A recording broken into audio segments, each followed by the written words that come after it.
Hi, everyone. Welcome back to Chitheads. My very special guest today is Nikki Costello. Very special because I actually consider Nikki to be one of my teachers. I take her class fairly regularly. Nikki Costello is a certified Iyengar yoga teacher. She has been teaching yoga for 22 years and was previously certified in Jivamukti Yoga and Anusara Yoga. For 8 years, she taught exclusively for the Siddha Foundation as a Hatha Yoga and meditation teacher.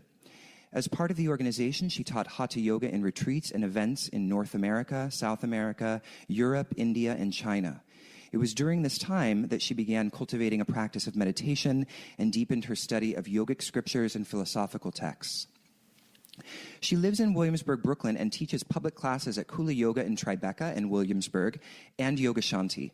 She maintains a well-recognized private practice in New York City, training and guiding individuals on all levels of their health and well-being. Nikki is very passionate about sharing her study and practice of yoga. She has created several unique educational opportunities for yoga students, which include the teacher's practice, the mentor practice, the sutra practice, and the enrichment practice. She continues to lead retreats and workshops all over the world, and in 2013 to 2014 was a contributing editor at Yoga Journal, writing the magazine's Basics column. So hello, Nikki. Thank you so much for joining us. Hi, Jacob. It's so nice to be here with you. So I wanted to start out with a fairly simple but a fairly deep question, or a broad but deep question, which is, what is yoga? What is yoga? The word that comes to mind for me is integration. In fact, the quality of integrity is one that I hold to be most important in my own practice and study of yoga. Integration, integrity, that which allows me to live my life bringing all parts of it together. When I started to practice yoga, I thought yoga was this act of going to a class and doing a series of postures in a particular way, in a particular method. And it's absolutely okay if we start our journey of yoga, and yoga is about how we're moving our body.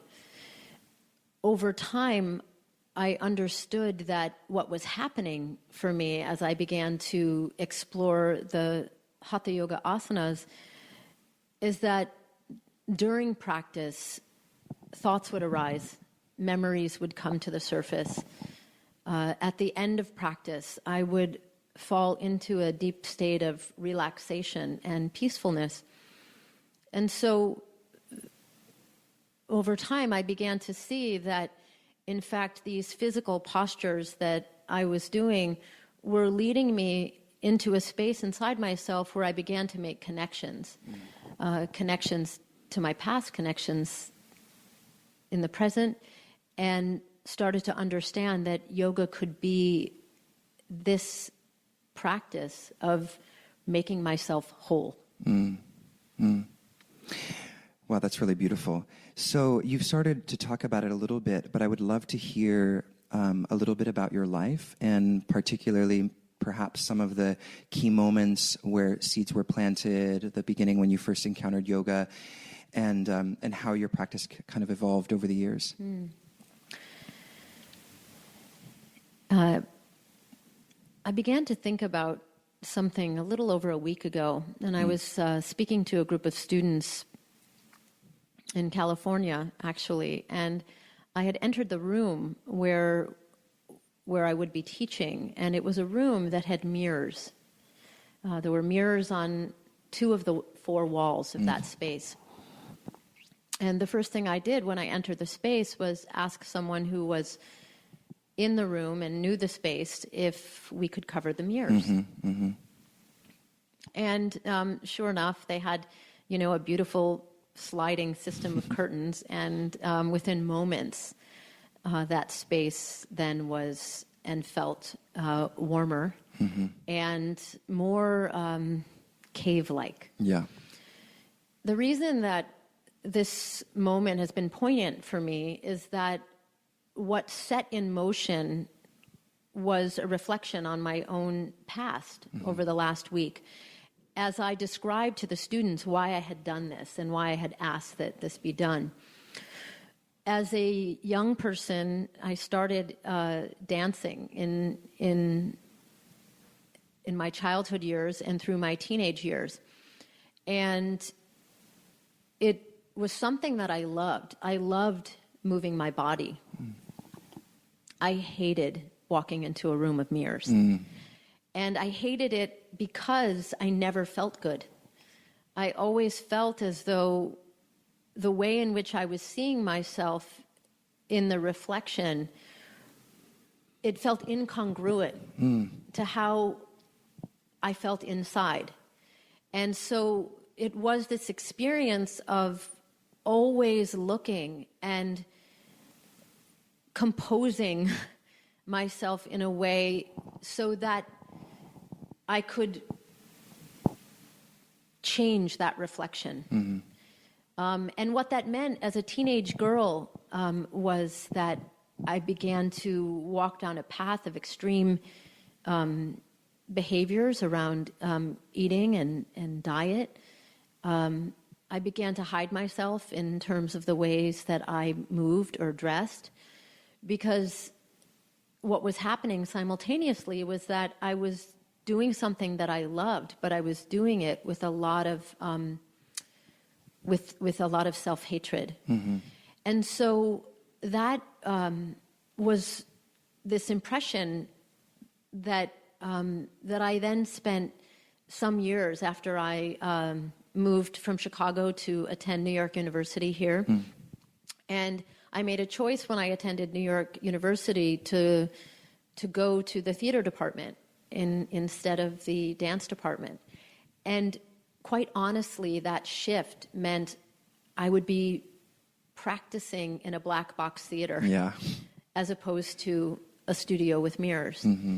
And that, I would say, was one of the first times where I began to explore the inner life of myself, and could do that through the study of theater. And at the same time, there were so many modalities that we were able to study in the theater department, including yoga and Alexander technique and mask work, and ways in which I could allow myself to start to experience what I consider to be a true feeling. And then started to seek out what my true nature really felt like. So that happened prior to really taking my first yoga class. I considered that the beginning of my study of yoga. Wow. What a great story. I actually really resonate with your choice to cover the mirrors. I also find I didn't have the same necessarily experience with mirrors as you did, but I've always felt like it was there was something problematic about being solely concerned about the outer form, and by facing the mirrors, having students face mirrors, it seems like oftentimes we might be perpetuating certain, neurotic tendencies about our personal image that are, perpetuated by society. Is that part of also why you choose to cover the mirrors, or is it purely from a personal experiential standpoint? What I think is that over time I understood the philosophical underpinnings of that. What just flashed in my memory as you were speaking was that, in fact, I had started to practice yoga, and I had started to practice at the time at a gym. And that was the place where I took my first yoga class. In fact, it was a room with mirrors. Yeah. However, the subject took me inside of myself. So what began to shift from being a young dancer in tights and leotard and exploring my form by looking outside of myself, the actual practice of yoga, the way that it was instructed, the way in which I was able to look and connect to my body, reversed the flow of attention. So what's really interesting about mirrors is that they will reflect our perception. Yeah. Right? And so the philosophical understanding that I have around that is that if I am living and practicing in such a way that I connect to the truth of the teachings, where the senses of perception, the way that I'm seeing, hearing, feeling, smelling, tasting, where when the senses are actually withdrawn or turned toward the source, then we have, from that experience of resting in the source of the senses, an opportunity to begin to perceive truthfully, to perceive our nature. And then looking outside doesn't have the same jarring or uncomfortable effect. So, I encouraged the students in that class to look within, and that became an opportunity to not be reliant upon how you see yourself outside, but how you begin to sense yourself inside. So that's interesting because, you represent a tradition, Iyengar yoga, which is very much is probably has the most technique, of perhaps other modalities, and is very technically precise. And so it's interesting that you come from a dance background because dance also has this technical precision. So I'm curious how, in your own teaching, you balance this, what you're talking about, this very kind of internal experiential approach with, the very real aspect of the very, very real technical precision that is oftentimes approached from an external vantage point, because we see our bodies, we see that the hip is off center, or the relationship of one limb to another is not in relation to perhaps what the Iyengar tradition is teaching. So what is there? How do we balance that? How do we avoid getting overly obsessed with the alignment and losing the inner? Love. No, I mean that. Yeah. Why are we practicing? So again, you could very easily superimpose onto Iyengar yoga. Oh, Iyengar yoga is a method of precision and discipline, and the form is more important. And you could easily superimpose that perception onto the method itself. Yes, the method asks us to observe. Observing in neutrality, observing so as to see fully, is very different than observing judgmentally or observing critically so as to correct or even scold ourselves in terms of how we're doing something. And so it's for me, when I observe a student, that actually is creating a pathway inside myself to help me see myself with more love. Because I know that when I look at students in the room and I see their bodies, I'm not critical of who they are. Yeah.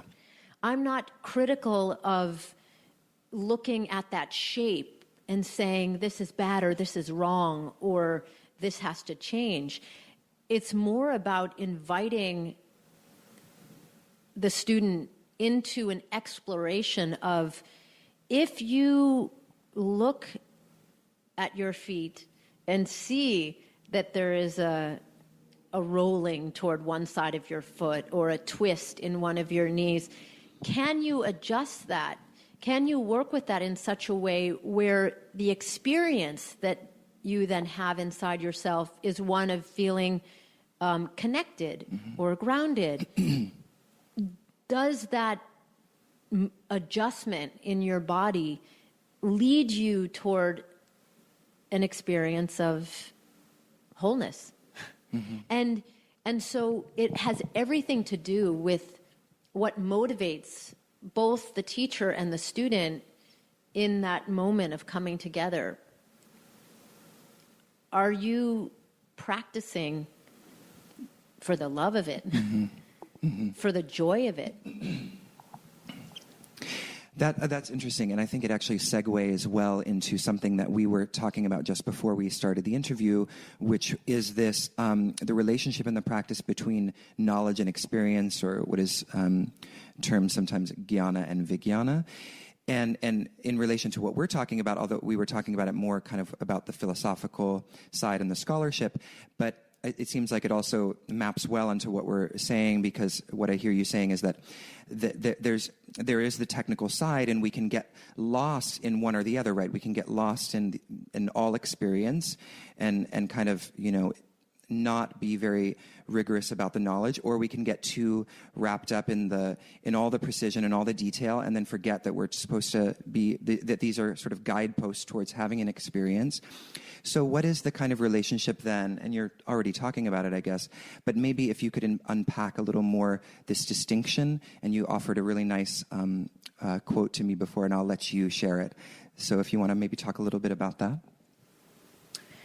The quote that Jacob's referring to is something that really came up into the surface of my mind a few weeks ago in my own practice. And that is that knowledge can be acquired. Wisdom is attained. And if I were to comment on this, statement that I'm making, it's that we are now living at a time and in a time where we can seek out the answers to questions we have by going Google. To Google, by Googling it. We can and have access to resources, be it podcasts, online courses. We have accessibility now to teachers that were buried inside academia and have come out to share the scriptures and the teachings in more public ways. We have the capacity to get on planes and to travel across the world to do a course with, our teacher in India, almost on a moment's notice. And so there is this ability that we have now to go where we want to go, find where we want to find, acquire what it is that we want to answer the immediate question that we have. However, there is nothing that fulfills for me or satisfies that thirst or hunger greater than the self-practice. And by that I mean when we are on the mat or when we are seated for a practice of pranayama or meditation, when we take ourselves through the very steps that we hear or learn from our teachers in class, when we do it on our own in those moments, what arises then is what we remember. And then from what we remember, what we really understand. And then maybe when we do it and we recognize, oh, I got this feeling going, but it doesn't quite feel the same, that it felt when my teacher took me through it. So what am I missing? So what happens then when you practice on your own is you start to recognize, okay, I have this feeling, I have this memory, I can reproduce this much. I can get back to that, to that inner experience. And then there's still more. So what happens is our ears open, our senses open. We go back to class the next time, and we listen from that space inside that's asking the question, well, how is it going to feel like that again? That sense and that sensation where everything was connected. So then the way we receive information, the way we receive the teacher's instruction the next time is integrated or layered upon the question that we cultivated within ourselves from our experience. And then we go back to the mat and we add that. So I consider that to be this balance that comes between the acquisition of knowledge or information in relationship to, in dialogue with what arises as our own inner wisdom. And it requires practice. And you've really, I mean, in your own history, you've been involved with two communities or two traditions that really do emphasize the relationship between these two aspects of the practice that you're talking about. One being your time at Siddha Yoga, and then also with Iyengar. And so, in both of these communities, the experience of the student-teacher relationship is very strong, or the emphasis on it is rather strong. And so I would love to hear you speak on that, especially in a time where it seems like this relationship is dissolving somewhat. A lot of people really are kind of taking the I can do this on my own sort of road, or maybe there seems to be just less teachers available of this kind of guru status or master teacher status. So and also maybe based on the very real experience of trauma around controversy in gurus, there's this hesitation to actually engage in that relationship. So I know that's there's a lot there that I just sort of threw in together, but if you want to talk a little bit about the student-teacher relationship. I'm going to go back a little bit farther than the practice of yoga. And I find that this controversy that you speak of, the stories that we're hearing, the distrust, the whole idea of falling from a pedestal, it does affect me deeply. And it affects me when I see it or read about it. I find myself exploring both sides of those relationships, because as a student of yoga, I have teachers, and as a teacher of yoga, I have students. So truly, we are all representing both sides, especially now that there are so many students that long to teach and go along the path of teacher. When I say I'm going back a little bit further, I'll link again to this experience that I had when I was studying at the Stella Adler Conservatory of Acting in New York City. I had a master teacher there. Stella Adler taught, and I had some opportunity to be with her, and then her closest student went on to teach, and her name was Alice Winston. And I had 4 years to study with her. And I tell the story with so much love and affection. The first moment I ever stepped up on the stage in this black box theater space, I opened my mouth to speak the monologue that I had prepared. And I can assure you, I got a syllable out. before she threw up her arms and said, "Stop speaking, you have nothing to say." Oh, and and there I was, on a stage by myself with all of my peers in a circle around me. And all I experienced inside was this warm, actually really hot, probably it was more than warm, this sensation like I was melting inside. And it was different than being embarrassed. It was actually as if she had in that moment struck at the very heart of something in me where I examined why didn't she let me even say more than one word? Mm-hmm. What did I do walking up to the stage, standing there and begin that gave myself away? Mm-hmm. And she began to ask me questions about my preparation. And I recognized in that questioning where I had slacked off.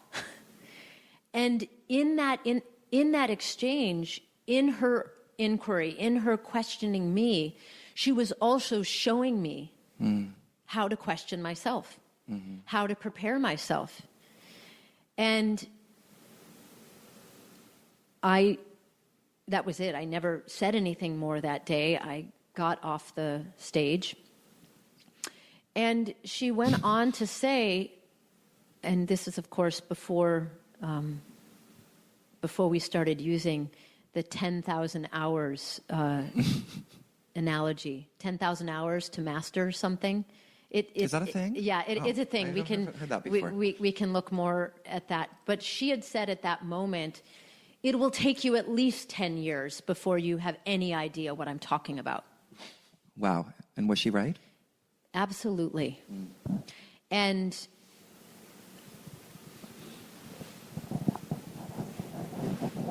ten years later, right, I was in a similar situation. Though it was in a yoga environment. And I had already begun teaching yoga. I actually started teaching yoga in my last year of college. Oh, wow. And I recognized in that moment that I had fully understood the questions that she had asked me. And by the time I graduated and did the final performance in the theater piece that we did, she came to me after the performance and hugged me and said, "You got it. You got that character." And I remember in that moment thinking, okay, I don't need anything else. And it wasn't that I even did it seeking approval. It wasn't that I did it as if I was trying to show her that I knew. It was that the teaching that she gave me led me to a place where I could create myself. Now, I wouldn't wanted to have done that without a teacher. And this is where I feel like I know for myself, I have teachers. I have a teacher. I had the opportunity to study with BKS Iyengar, with Guruji, before he passed, and have continued to have the opportunity to study with Gita Iyengar and Prashant Iyengar. I want to have teachers, and I want to be in a state and a place of receptivity where when I go to India and I put my mat down in that space and I am the student and my teachers are on the platform, that they can see the part of me that I can't see myself yet. That they can from that vantage point, guide and instruct and ask those questions so that I can go home and practice and utilize those questions to ask myself, in fact, am I being true? Mm-hmm. Am I being responsible? Am I owning my own learning process? Yeah. So I'm certain that there are some that could get it on their own. It may take longer, or they may have the inclination right now at this time where it all just makes sense. Mm-hmm. That's not my path. Yeah. Well, and what's really interesting about what you're saying, actually, and I love what you're saying, is that, you know, a lot, I think some of the misunderstanding or some of the ideas that circulate about guru-student relationships is this idea that you must be subservient, that there's some kind of hierarchy where you are, you know, servile to this grand guru, and that's kind of the nature of the relationship. But what I hear you saying is that actually it's through the relationship with the teacher that you actually become independent in your practice. That it's not that you are surrendering all of your, you know, your entire practice to this figure, but that to stand grounded in your in the experience of your practice. It really is. It's a result of having this profound relationship, and it's not a relationship of subservience or power in that sense. Does that make sense? It absolutely makes sense, and I'll come back again to this relationship between guru and disciple, between mm-hmm. teacher and student. It starts with a question. Mm-hmm. So Parvati asks Lord Shiva, mm-hmm. what is yoga? Mm-hmm. This is how we started this interview. Mm-hmm. Parvati asks, what is this secret?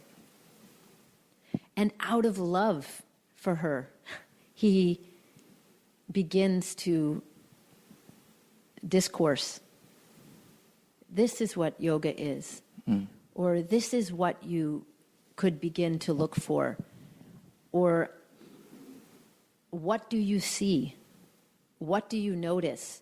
You know, this exchange of asking the question and listening for the response is at the very heart of the teacher-student relationship. Mm-hmm. It is a practice in teaching of responsiveness. Mm-hmm. So a teacher can go into the room with an idea. Here's what we'll focus on today. Here's what I have planned or prepared to teach, which might have been shaped around what the teacher saw mm-hmm. the week before, or what is happening in the world, or what is the weather like mm-hmm. today. So it's a responsiveness to the elements, nature, humanity,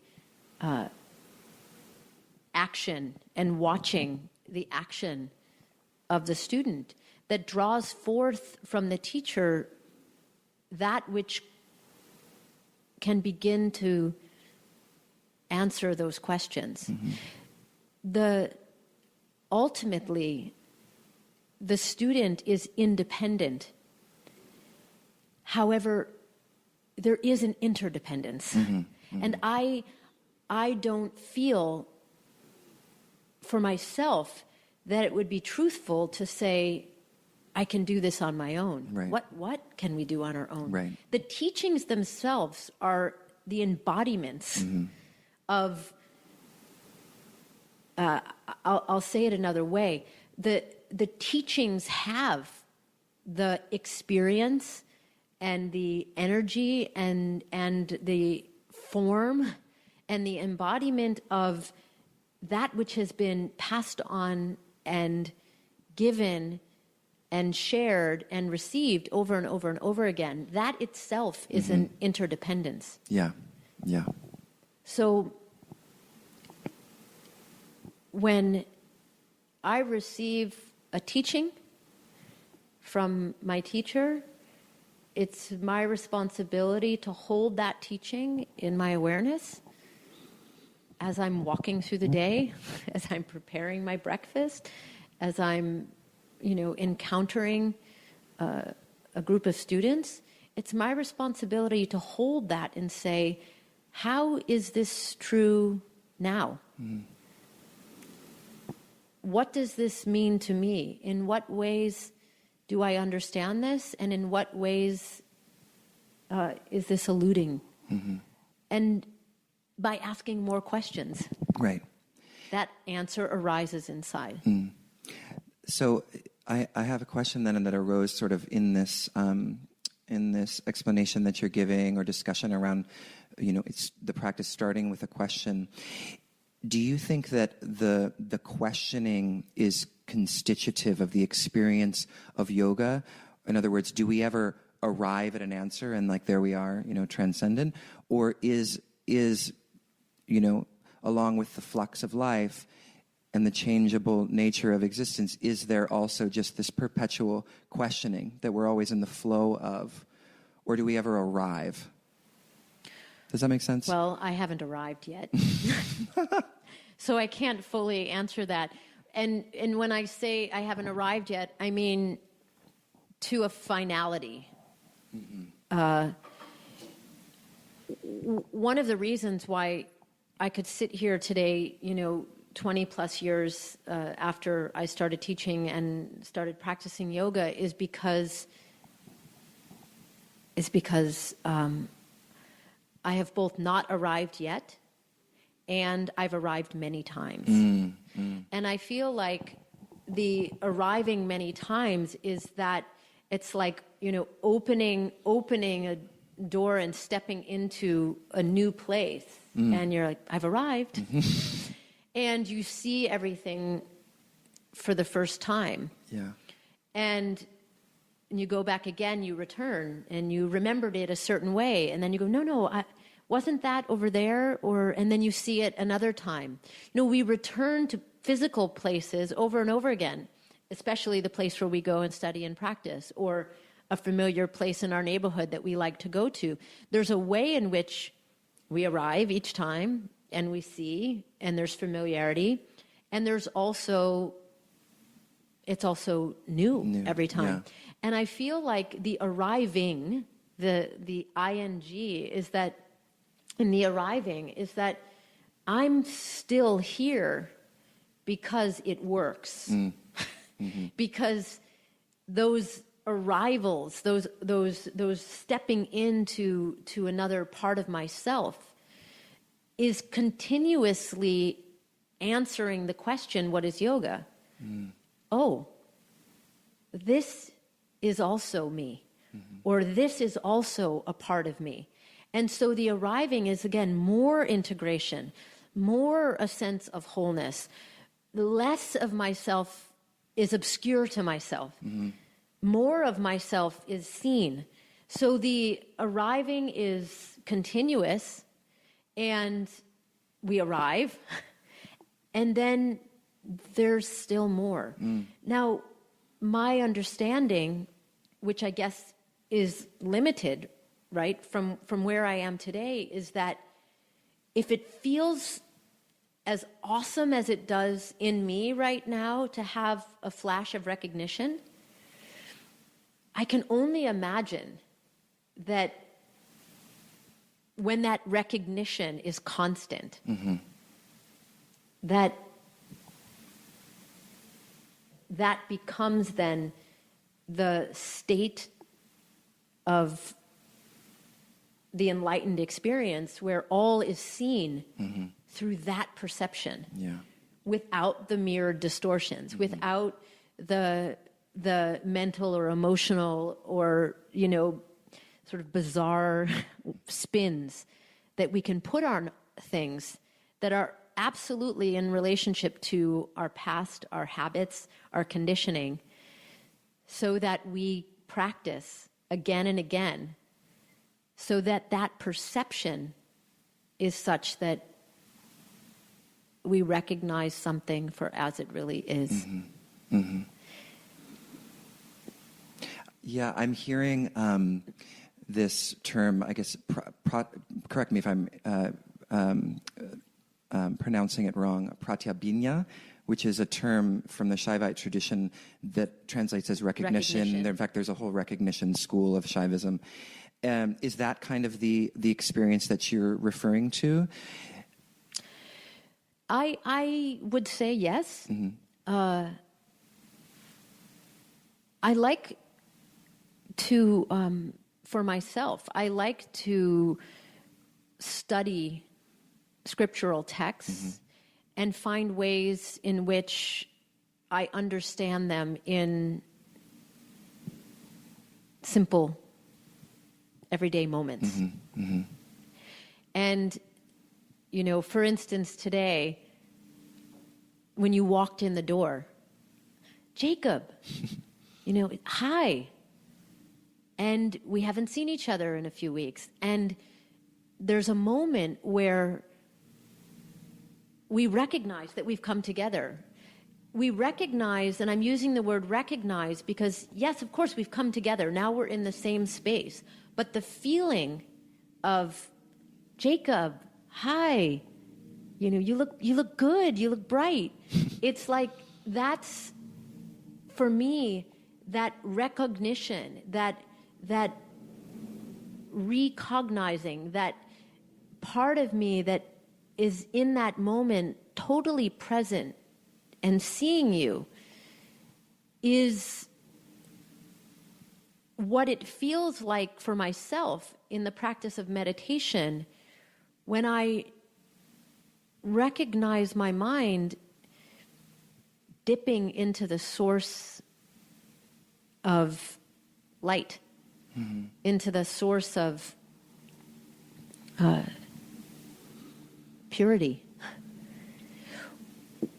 unobstructed. Mm. And so when we walk down the street and bump into someone that we haven't seen in a while, there is a recognition. And if we could just capture that moment of embrace, that moment of seeing, that moment where it's like all of our senses have come to embrace, you know, this person, this being that's in front of us. If we could harness the essence of that moment, for me, that's recognition. Mm-hmm. Mm-hmm. And so that is my experience of God, of the self. It's that simple and precious and extraordinary. Mm-hmm. And it's simply seeing each other. Mm-hmm. Mm. That's so beautiful. And actually, you perfectly, the whole time you were speaking, I was like, I wanted to move this into a discussion about your notion of God and how you see God. And I'm really glad you took it there. So just to kind of maybe go a little deeper or to open that up a bit. So the experience of recognition, if I'm hearing you correctly, it happens all the time, correct? But it's happening in every sort of moment of seeing.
But when we are having this more metaphysical experience of recognition, the deepest form of recognizing God, essentially, what is it that we're seeing?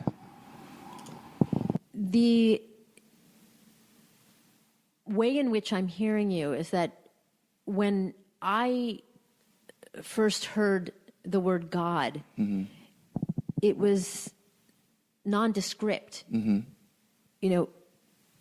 God was the father of Christ. Right. I was an Yeah. Italian Catholic girl, who went to church on Sundays and loved ritual. So I loved the experience of going to God's house. And that's how I understood it as a child. And that experience of going to God's house meant a space that was sacred, ritual, listening to teachings, spending time in silence, and sitting with my family. Now, those things I can apply to my life every day, right now. And God then becomes a relationship between the way in which I am able to be with myself and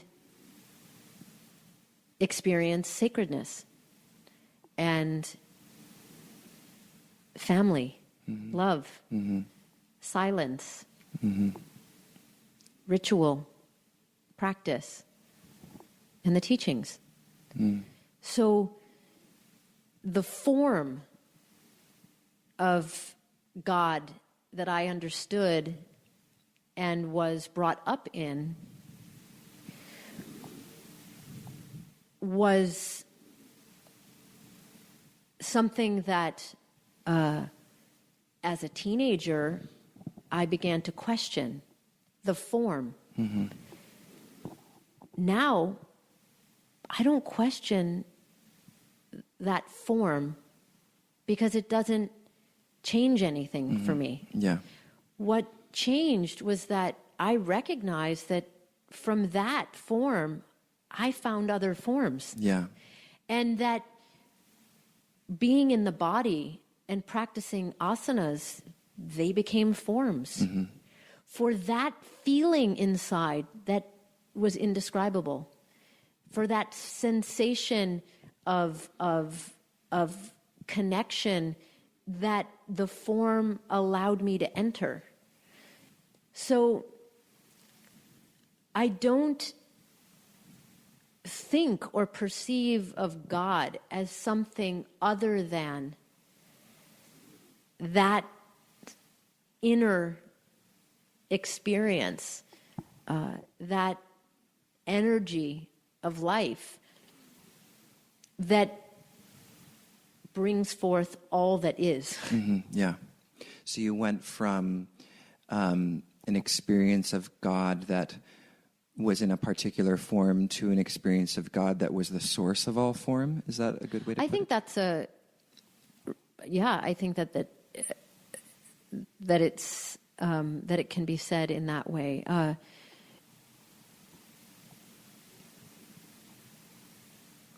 What I see around me is that the nature of humanity is to look outside.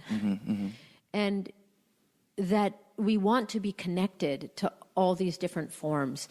The form of, where we work and what we do, the form of, who our friends are or what social group we're connected to. There's a way in which all of those different forms, support how we want to cultivate and create our life. I've made a choice to live in Brooklyn.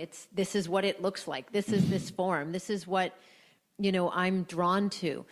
And so this reality of seeing all of these different forms is, I think, more aligned with our preferences, like what we're drawn to, what has the potential or the possibility to move our spirit to where we want to go.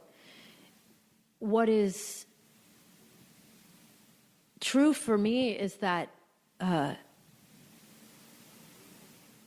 forms are not what I'm dependent on. Because we can make choices to move toward what we're drawn to without believing that that form is going to give us what we need or what we want. So it's this very interesting dance between the way in which, because I am going to come back to asana and the practice of hatha yoga, which is what became the form of love for me, something that I loved. I loved exploring the body in this way, shapes in this way. It completely transformed my relationship with movement, with my body, with the way that I felt about myself, because the forms themselves were allowing me to enter that which is awareness, that which is intelligent, that which is the energy behind or within that form. And I've seen that since that shift happened in me, the outer forms can be whatever they may. Right. Does that logic extend to forms in the context of deities? So, we're talking about God, and then we have forms. We have forms of the Godhead.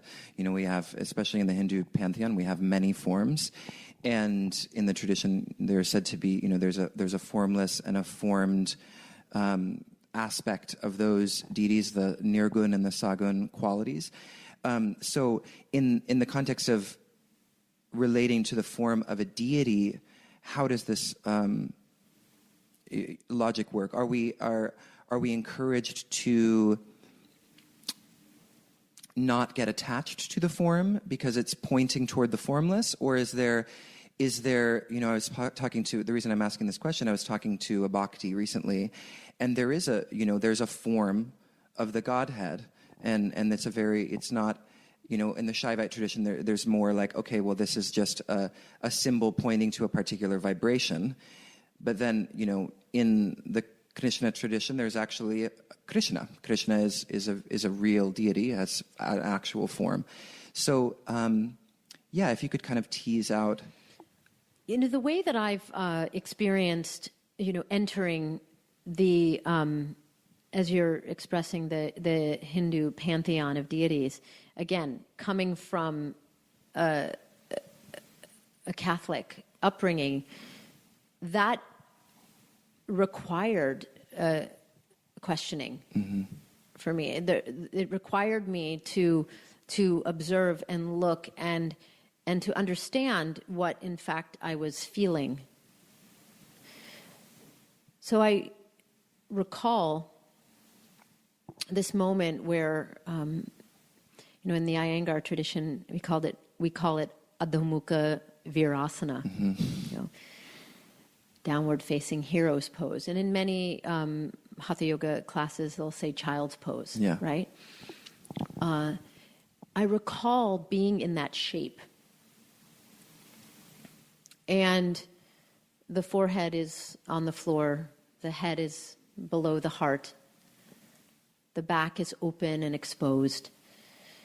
And I recall having this experience in that shape of humility. That the shape itself created a quietness in my brain, where the thoughts just became, really like background. And I was just in this sensation of feeling my back breathing and my mind quiet and having this extraordinary feeling in my chest where this humility or softness felt very, very warm and very comforting. Now, one could look at that shape and say that it's a surrendering pose, that there would be something subservient about it. Your head is down, your back is exposed. But what it did was it just awakened this very particular quality of humility. And when I rose to sit again on my heels, there was this sense of expansion and real like power and connectedness as I sat up in the virasana, in the hero's pose. So for me, we give that a name. We say virasana, vira. It is the shape of the hero. Or we're face down and it's the adhomukha, the downward facing, and in that shape there is humility. So both this quality is of strength and humility. I experience deities. I experience deities in the temples in India that I step into, the depictions of Lakshmi, of Ganesha, of Saraswati. I experience them as qualitative impressions, mythological expressions, so that I can reflect upon how those qualities reside in me. And each of those deities also has mantras, sounds and vibrations associated with them. And when you chant those mantras, there is a movement of an awakening inside of the qualitative aspect of those forms. So again, for me, the forms are there to support the experience of divinity within. Yeah. Wow, that was such an amazing way of articulating the relationship to deities and something that really resonates with me. So thank you for sharing that. I want to shift gears a little bit now. Okay. And I want to ask you a question about community. So, I take your class, and one aspect about your class is that there's a very lovely community around your classes, and you have, regulars that come to your class every week, and it's really a special quality to the experience of taking class with you, this wonderful group of people. And we had talked on the phone recently, and we were mentioning, sort of in passing about the movement away from, or not necessarily away from, but often the experience of yoga class is now being augmented by this very strong presence of online classes. And so some people are seeking out online classes perhaps instead of taking classes in an actual studio, which obviously leads to a more isolated experience. So I'm curious what your thoughts are about this. I know you have some opinions about it. Do you think this is problematic? What do you think the effects are of this move away from the kind of brick and mortar experience of the practice? I think it's it's a very good and very important question. And I was thinking back to some of the earlier questions in this interview, and one of the things that that I spoke about in relationship to my teachers is being seen. And that it is an aspect of an online class that is lost, right? Because if the student is in their living room and they're able to move along with, with the instruction, their practice is not seen. Now, as I'm saying that, what I had this, I have to share this. I had this awesome experience about a month and a half or so ago. I had brought home from Pune the last time I was there, a audio recording of one of Gita's classes. So I'm here in my studio and I put it on and I'm doing the practice. And at one moment in the practice, and this was taught live, and this is a recording from a live class, but in one moment as I'm sitting there practicing, she very sharply says, "Where are you looking?" Now, it's very possible she was saying that to the student that was standing right in front of her. But here in my studio, I was caught. I was like, wow, I wasn't looking in the right place. I mean, my mind had wandered. And it was this awesome moment for me because I thought, she's here. She just saw me.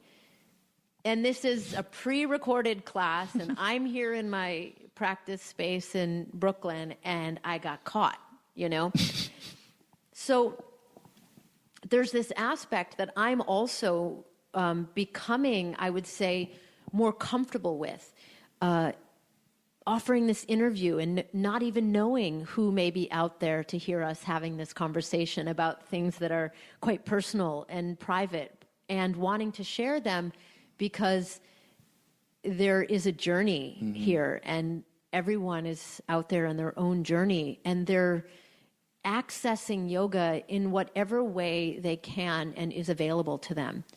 So I feel like the online world that we're able to tap into now has made yoga accessible. It's made it convenient. For some, it has allowed them to do it with the resources that they have.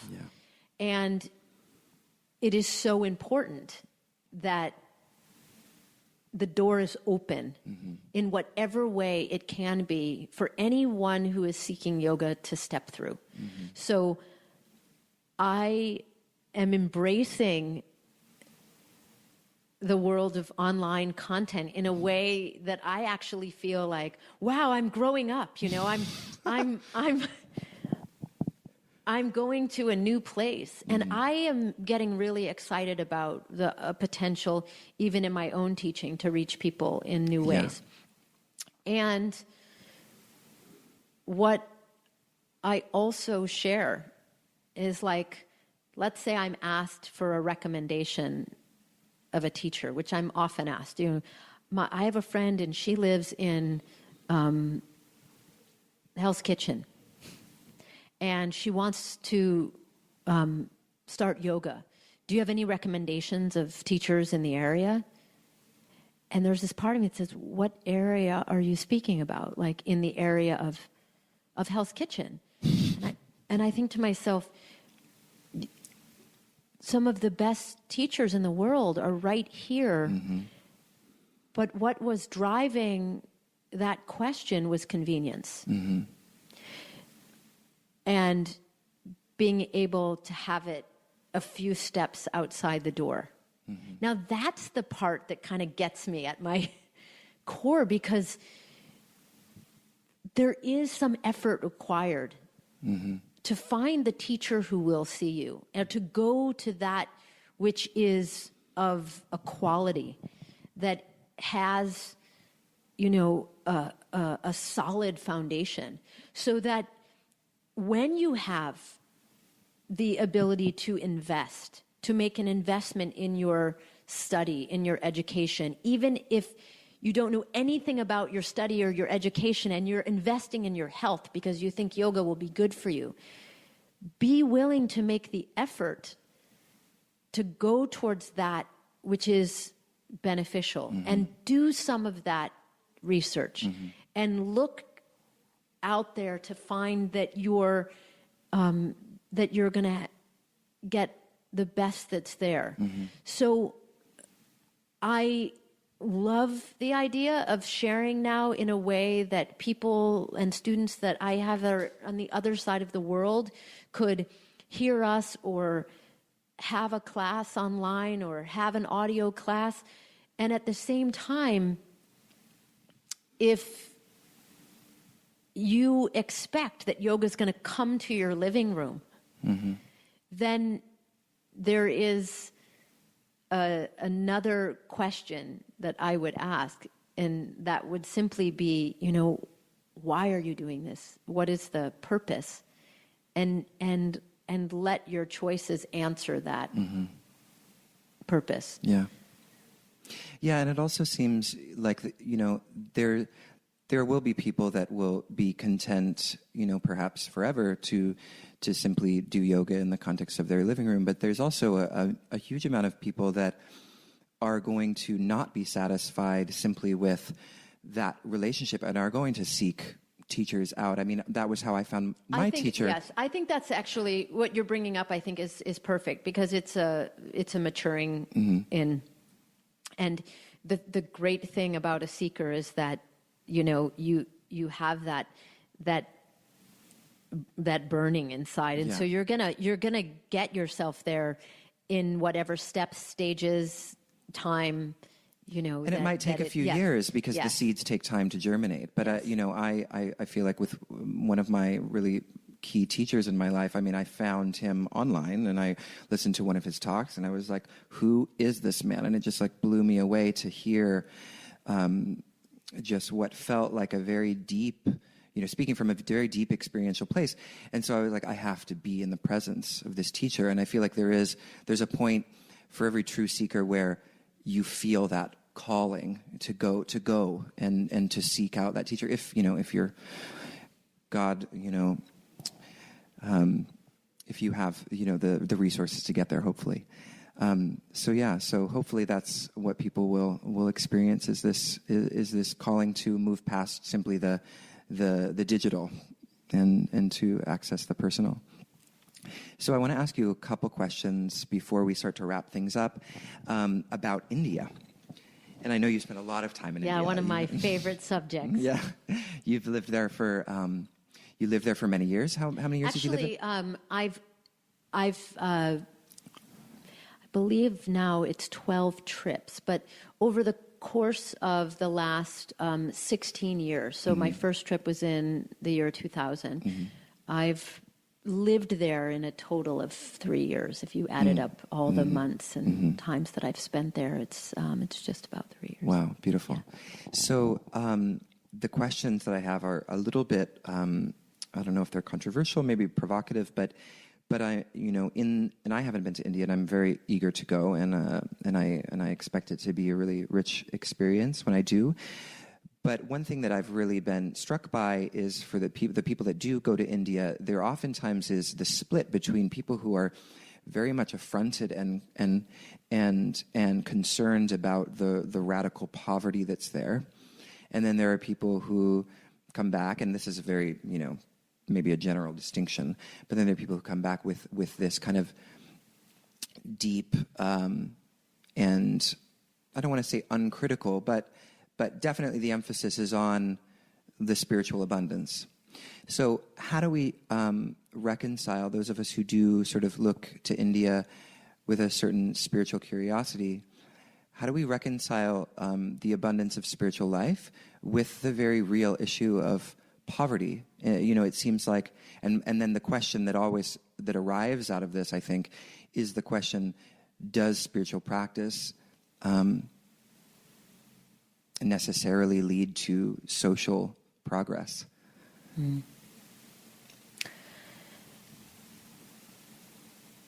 The word that just came to mind is Dharma. And I don't know why, as I was listening to you, what was coming up. And for those of you that are listening to our podcast today, from where we're sitting now, we have a view of New York City. Mm-hmm. And as I look out on this city that is New York City, there is a boldness, in the skyline of New York City. There is a boldness, a strength, a sense of abundance of buildings, equal to what then becomes a very small amount of space for the individual. And the buildings themselves are, pointing upwards. They just vertically. It's like the culture here is about vertically getting more. Yeah. Right? And what happens to me when I go to India is that everything is spread out. Mm-hmm. It's like there is this feeling of an endless sky and land and an environment where, and I say this spreading out, it happens for me in my mind.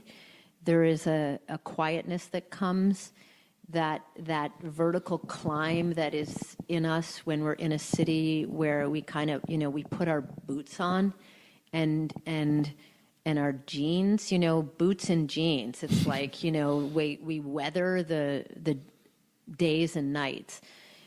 And then I go to India and it's like I wear very thin cotton and sandals. Mm. And who I am inside my own skin changes. Mm. I don't necessarily feel, well, I'm going to change the moment I get to India, but the environment envelops me. Mm-hmm. The quality of the air and the smell, the quality of the heat and the dust, the pilgrimage itself, and traveling to a place where something inside of me rests. I can't, in my own being, I can't reconcile the differences in my experience of how I sort of prepare myself for a day in New York versus how I wake up and move through my day in India. What I will say is that this city, New York City, it has a dharma. Mm-hmm. And that, in my experience, the dharma of this city is make money, mm-hmm. and invent, mm-hmm. and network and create and be the best. And that is its goal, right? It constantly moves in that direction. That's not what I feel when I land in India. Like, it doesn't feel like that's the nature of that land. It doesn't feel like it's the dharma of that land. All of India is, operating, and there's businesses and people are earning money, and on every street corner there is a puja or a temple or someone ringing a bell or the sound of mantras. Like, the culture itself is holding, perhaps for the entire planet, the spiritual heart. I can't reconcile the abundance of material wealth that we have in the United States, mm-hmm. Versus the abundance of spiritual wealth that India has. Mm-hmm. What I do know is that when I move between these two places, it allows me to to constantly remember, where I want to reside inside myself. So would you say then that looking at when we're seeing this deep poverty, not that it's not there, but there's a certain way in which when we are emphasizing the deep poverty of India, we're seeing India through our own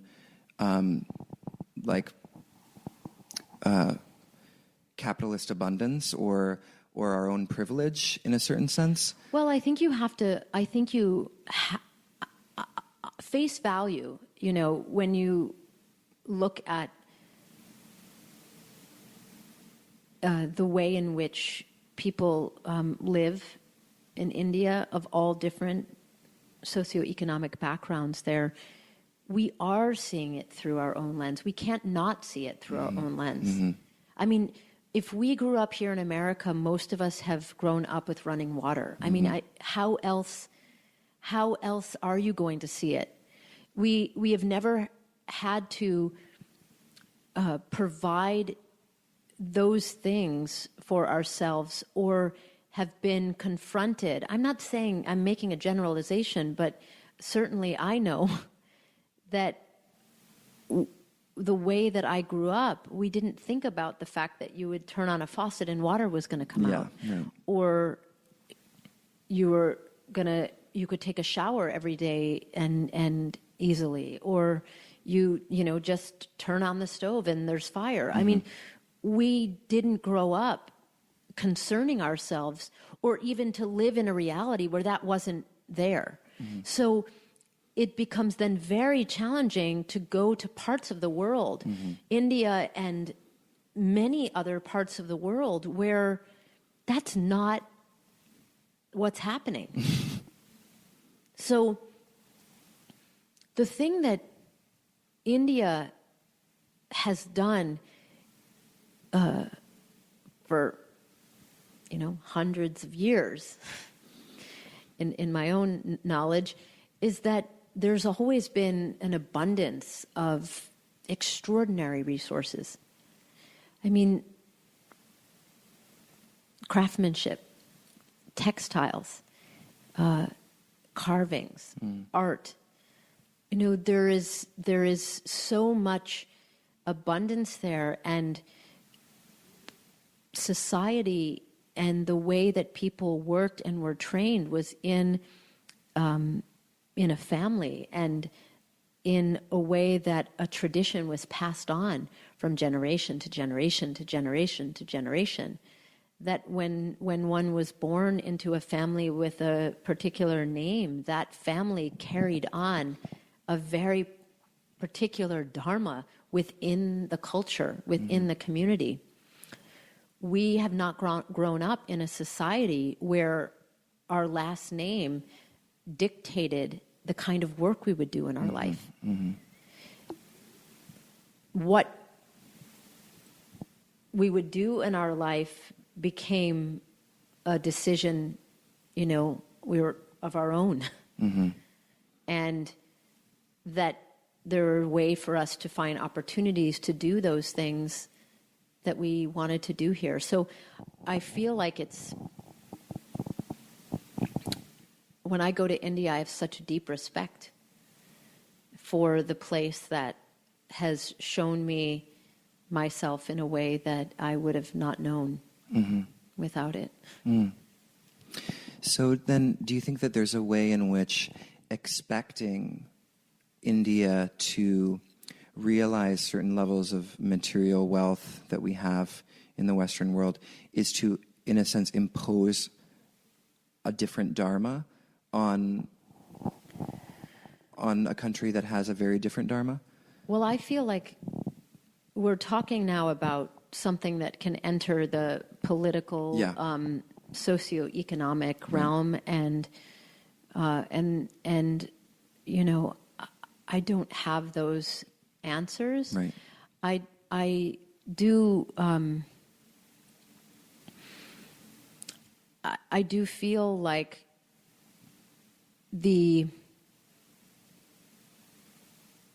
the imposition would be to make an assumption that people in India are not happy or suffering in a way that's different from people in America. And I think that unless we're willing to ask those questions, then we are only making an assumption from what we see based on our own point of view, based on the privilege that we have had. And by privilege, I mean, yes, the resources that we've had growing up in America. However, then we start to enter a really interesting area, because everyone in the world, no matter where they are, is seeking happiness, is seeking peace, is seeking contentment, is wanting to have a purposeful and fulfilled life.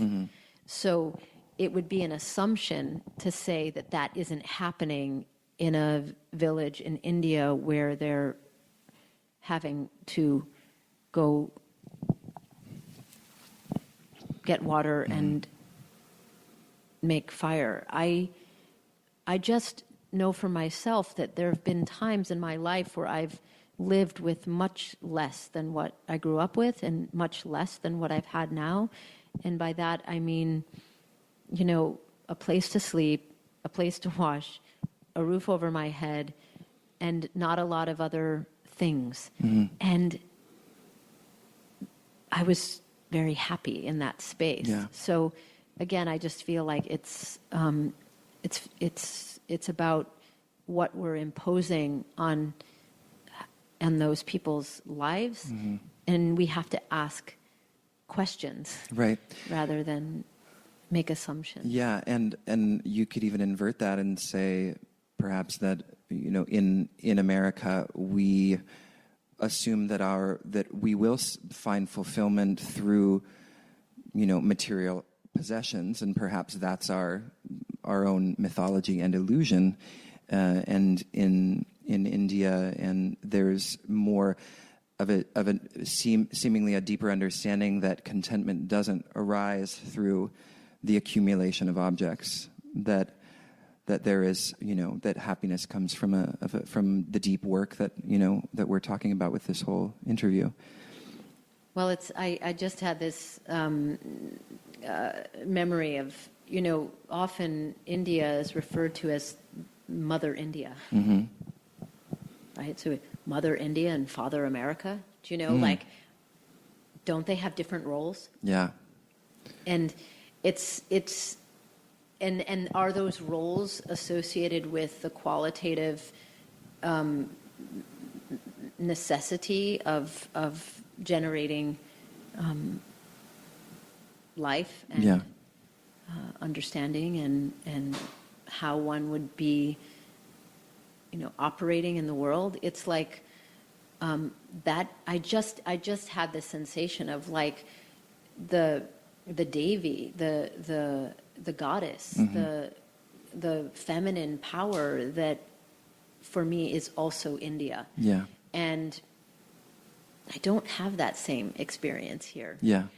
And so whether or not a country or a place has more predominantly that which is nurturing and that which is kind of caring for the soul, and that which is, you know, another place that sort Practical. of teaches practicality and rigor and, you know, momentum.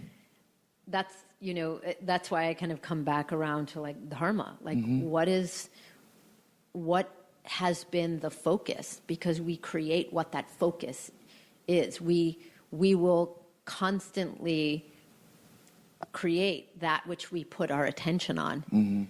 And, you know, and the feeling of thousands of years in India is that there is a tension on the spirit. I really love that explanation of Mother India and Father America. Just because, because the implication and what you see a lot is, people wanting to kind of rebel against their, American heritage and just go and live in India, or you have this idea that we've got it wrong here and they've got it right there. But the spirit of what you're saying seems to be that, no, these are different dharmas and they live side by side and they're both equally important. And I also hear a little bit echoed in what you're saying, back to a previous part of our discussion where we were talking about the relationship between knowledge and experience, knowledge perhaps being this more paternal energy, and then the experiential, which is more the soul, the spirit that India represents. So it seems like a kind of coming full circle moment. It is, and also, and coming back to, how people will be hearing this podcast. It's like online. Mm-hmm. So we bring it all together in the sense that there have been advancements made and in the United States around how people are able to access, right, information all over the world, wherever they are. Mm-hmm. And there are, again, so then there is this purpose that Father America has in order to bring a contribution to the whole. Mm-hmm. So if we recognize ourselves as, that which is building, inventing, creating, and providing, like, is the provider of some of the resources that can be shared by the world, like that would be the ultimate work that we could do, so that we are, again, connected. Mm-hmm. Yeah, and the challenge, I guess, is to see that we don't hoard all of that wealth that we've accumulated based on, and of course, that's a political question. Wow, this has been such a wonderful chat. And so to wrap things up, I just want to let you share a little bit about your own work and what you're doing and how people can learn more about you, those that are meeting you for the first time, virtually meeting you for the first time. So if you want to share any programs that you have going on, any retreats that you're doing. Sure. I will be here in New York City through mid-May. Mm-hmm. The Teacher's Practice is a gathering every Wednesday at Kula Yoga Tribeca at noon. And everyone is welcome to come to that. I say everyone, what the Teacher's Practice is a practice for, mature students and seekers. And so sometimes students come to that class who have been practicing yoga for 10 years and want to be in an environment or with a group of people that can go deep into these types of conversations and inquiries. I'm also offering a 5-day course in May, mm-hmm. and that is the enrichment practice. And I do this anywhere between 2 and 4 times a year, these 5-day courses. The one that I have coming up that I'm particularly excited about is on the study of the Bhagavad Gita, mm-hmm. and particularly the translation Yaneshwari. And I have a scholar joining me for that course. His name is Mark McLaughlin. So mm-hmm. applications are available for anyone who would like to participate in that 5-day course this May 18 through 22nd. What else right now? Then I do travel to Europe in the end of May, and I'll mm-hmm. be in Europe for about 3 weeks. Nice. This year I'll be in Cologne, Germany, at the Yoga Conference Germany in Cologne. And then I'll be traveling to Stockholm to work with some students that I met there last year. And then it looks like possibly one other location in Europe will be on my website soon. TBA. Yeah. And for anyone who's, can attend, I'm also going to be doing a weekend in late September, early October at Omega. Wow, awesome. Yeah, so there's a lot of different things, and I'm always adding things. I find that, the spontaneity of teaching is to be able to see what's needed in a moment, and to be able to add a workshop or a course, and to have people keep checking back. Yeah, just keep checking back and come when you can come. Amazing. And next year will be India, so yes, you'll keep yourself connected by joining my email list, because there will be 2 different trips to India in 2017. One in July. Well, July will be a trip that has a very limited number of spots to Ladakh. Mm-hmm. And registration will open for that in just a week or so. Oh, wow. Okay. And then Get on top of that. Yeah. And then following that trip, I hope to take a group to some of my favorite pilgrimage places in Maharashtra. Sounds amazing. I really hope to get on one of those. Awesome. I would love that. Yeah, it's been such a pleasure, Nikki. Thank you so much. You're so welcome. And for the listeners, Nikki will also be contributing to our first online conference at Embodied Philosophy, which is called Radical Practice, and it's featuring Nikki as well as 9 other speakers who will be discussing the Yoga Sutras, the Bhagavad Gita, and some will also be talking about the relationship between these 2 texts and the traditions that they represent. So if you were inspired by this talk today, I hope you'll tune in. That's April 8th through the 10th, 2016, and there will be lectures happening from Friday night, Saturday, throughout the day, and then on Sunday as well. Great. So thank you so much, Nikki, and it's been a pleasure. Thank you, Jacob. Namaste. Namaste. Hi, everybody. Well, that was our interview with Nikki Costello. I hope you enjoyed it. If you are interested in hearing more about Nikki's goings on, you can check out NikkiCostello.com, NikkiCostello.com, and on that website you can sign up for her email list and get updates on all of the future events that she spoke of there at the end. All right, until next time, friends, namaste. Shanti, Shanti.